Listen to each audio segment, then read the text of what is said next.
let's talk about something that happens to so many women. Maybe it's you, maybe it's a friend, someone who's always been a bit of a warrior, sure, but then, bam, they hit their 40s and the anxiety just goes through the roof. It goes from something you can handle to something that's just debilitating. We're talking heart palpitations, shakiness, this constant feeling of dread. And for so many, it feels like it came out of literally nowhere. Author Mel Robbins tells this story about a woman who came up to her just in tears because she was having these crippling panic attacks she'd never experienced before. And the most important thing she said was, "This is new to me." And that's the key right there. Any new symptom that shows up in middle age, it begs a much deeper question. It's not just about psychology. We have to start asking, what's changing in the body? So that really gets us to the heart of what we're talking about today. Why does this happen? Well, the answer, and it's missed so often, is rooted in this huge biological shift that actually starts years before a woman's final period. It's called perimenopause. And this new explosive anxiety, it's not just random life stress piling up.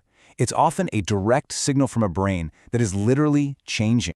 So to really get what's going on, we have to look at this incredibly powerful link between our hormones and our mental health. I promise you, it's not just in your head. It is in your biology. Okay, the main character in this whole story is a hormone called estradiol. You can think of it as a master regulator for your brain. It's a really potent form of estrogen, and it has these little docking stations, receptors, all over your body, but a ton of them are in your brain. And their job is to help keep your mood stable and on an even keel. So here's how the chain reaction happens. First, when you hit perimenopause, your estradiol levels start to drop, sometimes really erratically. Step 2, without enough estradiol to plug into them, those receptors in your brain, they basically go dark, they go offline. And then, number 3, all those feel-good brain chemicals, we're talking serotonin, dopamine, they just can't do their job as well. It's a direct biological hit to your brain's entire mood-stabilizing system.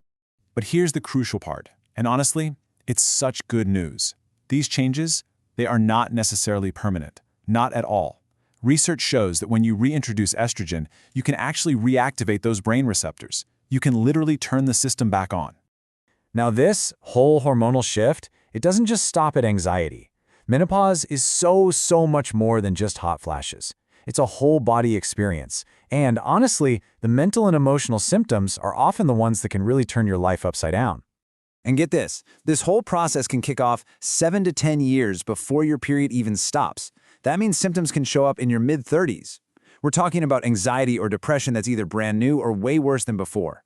That crippling brain fog where you just feel lost. Insomnia that leaves you completely drained. Heart palpitations that feel exactly like a panic attack. Oh, and the irritability, the mood swings, the memory lapses where you can't find a word. It is a massive list of symptoms that can genuinely make you feel like you're losing your mind.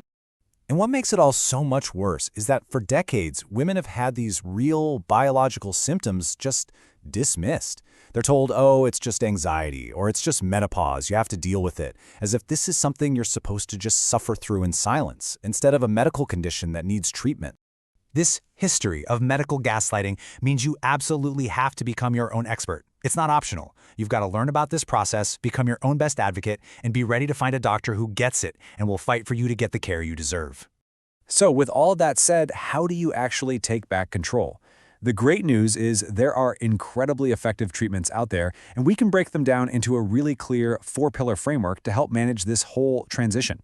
Okay, think of this as your personal menopause toolkit. The 4 most powerful things you can focus on are hormone replacement therapy, or HRT, nutrition, sleep, and exercise. For today, we're really going to dive into the first 2, HRT and nutrition, because they are often the most misunderstood and can make a huge impact. All right, let's just tackle HRT head-on, because there is so much fear around it. You see, a big study from over 20 years ago created this massive, scary headline that terrified millions of women and their doctors. But here's what we understand now. For the vast majority of healthy women, the benefits of replacing that lost estrogen for your brain health, your bone health, and your heart health are just huge, and they far outweigh the very low risks. Menopause expert Dr. Mary Claire Haver puts it perfectly. Menopause isn't just a phase, it's ovarian failure. It's an organ failing. She says, look, if your pancreas failed, we'd call it type 1 diabetes, and you would die without insulin. When your ovaries fail, the lack of hormones messes with every single system in your body. So replacing them isn't just about hot flashes, it's about your long-term health.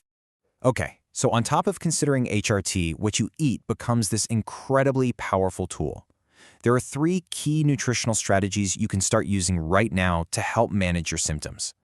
And listen, this isn't about some crazy diet. It's about strategically fueling your body to fight the specific things happening during this transition, like inflammation and all the changes to your metabolism. So first, you want to focus on anti-inflammatory foods. Think things rich in omega-3s, and just tons of fruits and vegetables. Second, you might want to look into intermittent fasting, like eating all your meals within an 8-hour window each day. It can be amazing for metabolism and inflammation. And third, really zero in on key micronutrients. So many women are low in magnesium and vitamin D, which are critical for your mood, and you've got to make sure you're getting enough fiber. You know, when you finally have the right information and the right tools in your toolkit, you can completely reframe this entire experience. It doesn't have to be this terrible ending or a slow decline. For so many women, it actually becomes a really powerful and positive new beginning. I mean, just think about the upsides for a second. First of all, no more periods. But on a deeper level, it's often the first time in decades that women can finally refocus on themselves. And once you're through all the hormonal chaos, a lot of women report this amazing new sense of calm and emotional stability.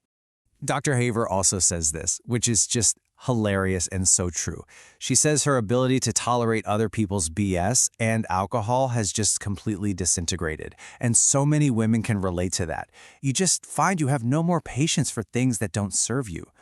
And that really gets at a bigger theme here.